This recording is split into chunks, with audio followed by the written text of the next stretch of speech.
Hey there, Big Bear StarCraft, actually with his third StarCraft 2 cast, and we shall hope that this game is as epic as the second one. The first one was I'll admittedly a slower game. I mean, slower games are not, there's nothing wrong with slower games.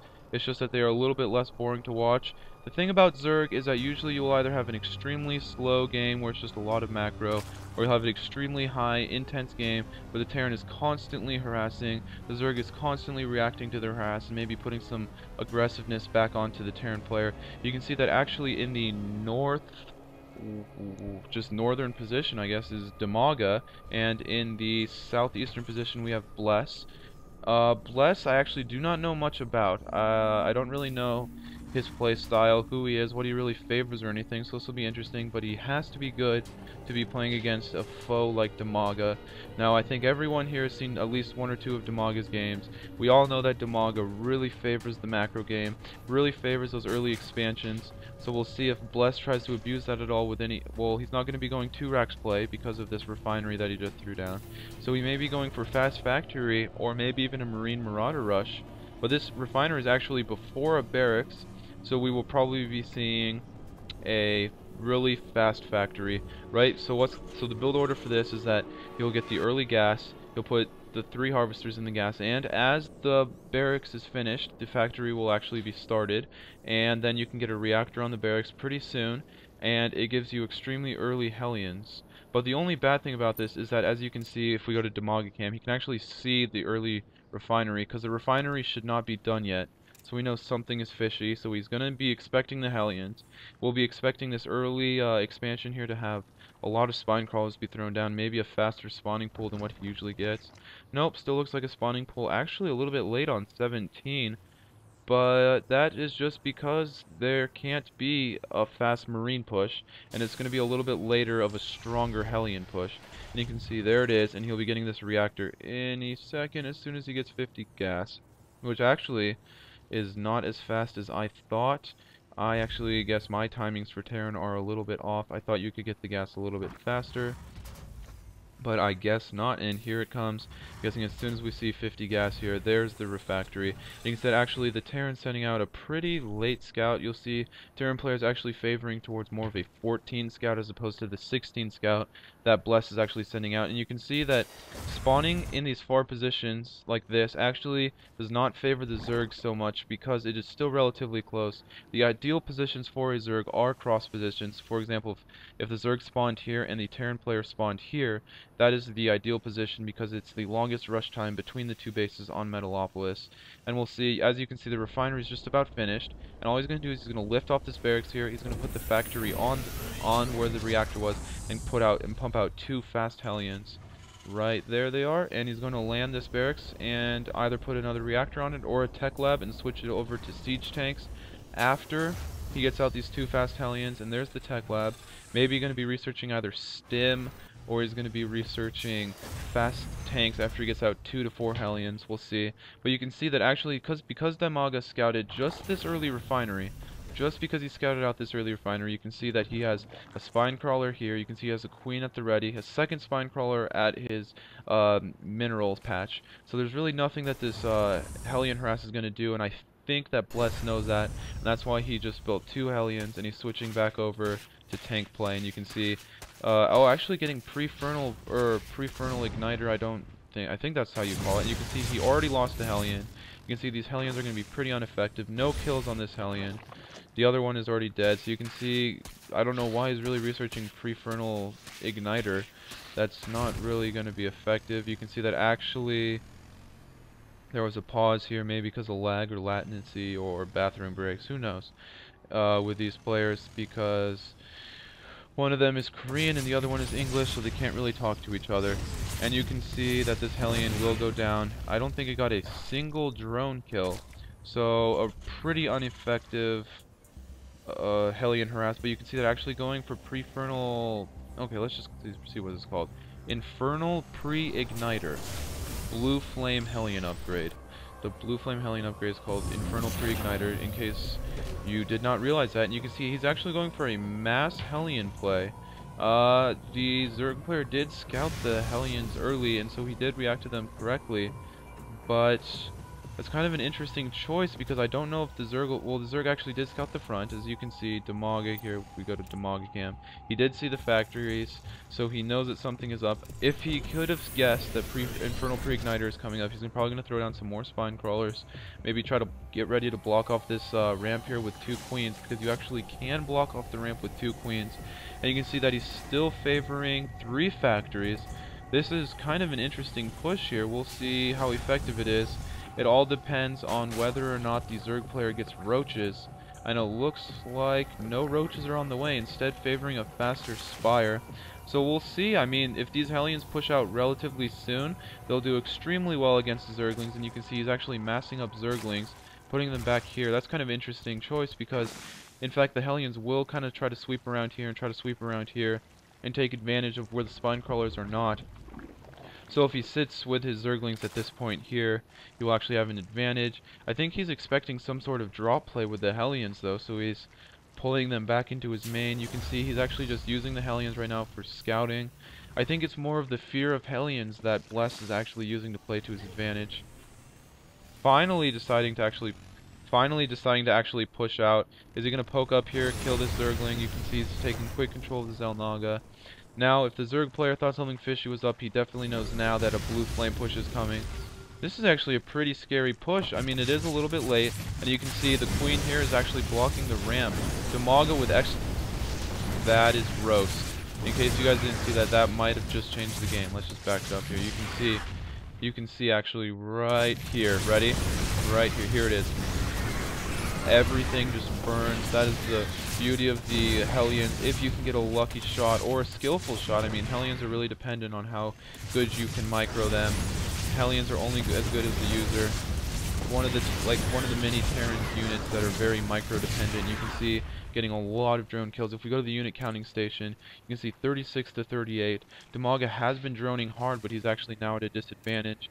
And we go here and we can actually see that there's Muta harass, but Thor, what a beautiful timing on the Thor. I actually really like this kind of mech styled play here. He's really been shutting it down. The only problem is that with 1 Thor on the field, actually 2 more in production, but with only 1 Thor on the field, it's going to be really hard to stop this Muta harass. And with that Muta harass, he might have actually caught the lead again. You can see 44-1 drones, 33 SCVs, and you can see that the Muta harass is, he's trying to be as effective as possible, but with these Thors here, it's really hard to Muta harass effectively because Thors do massive AoE damage against Mutes. You can see he's actually deciding to move out, and you can see more Hellions on the way. It's kind of an interesting playstyle choice by Bless to actually stick to the Hellions. I don't really understand why he's doing that, considering that he has already done a significant amount of damage with those Hellions. He maybe should be transferring into a tank Thor style of play, but instead favoring more and more Hellions. I see more Mutas than I do Zerglings. I don't know how many Zerglings are actually on the field. Yeah, only 3. And you can see that those Hellions, though, are actually doing a lot of damage, keeping Dimaga's drone count relatively low. You never want to be matched in terms of drones to a Terran's SCVs because the mules will outmine you. And late game with mech and a maxed out mech army is better than a Zerg's maxed out army. And you can see that actually Dimaga's only 2 supply ahead, and the Terran player has really put a lot of aggression on Dimaga, forcing Dimaga to build a lot of attacking units to hold off those Hellions, forcing him to maybe slow down a little bit on his macro because he has to be focused on the fear of Hellions. And you can see just sending out SCVs to scout constantly. He's going to be scouting, and actually Dimaga choosing a double expand. I think Dimaga thinks he's more behind than he actually is. And being fearful of that, he's actually choosing to expand to 2 locations at once. This is generally a last-ditch effort if you feel like you are extremely behind. It's either double expand or to just all in.